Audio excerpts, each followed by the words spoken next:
Hello guides welcome two आवर new blog. तो friends मी आज ये आसे नाट देखा लगी। तो देखन बहुत सारा लोग पूरा भर्ती हो गल ना। मस्त बाड़ा गोटे थी बस सामना रे पूरा वीडियो बनावा लगी।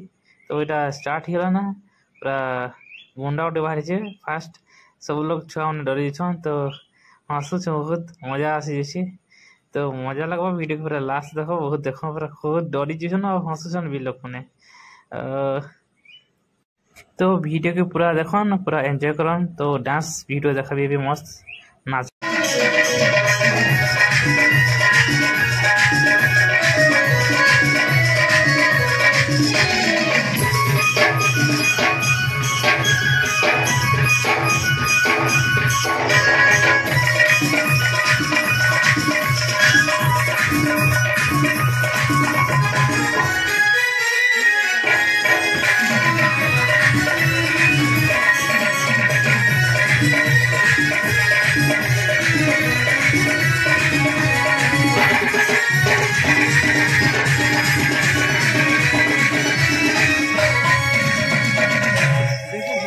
अरे वो यार देखने साक्षी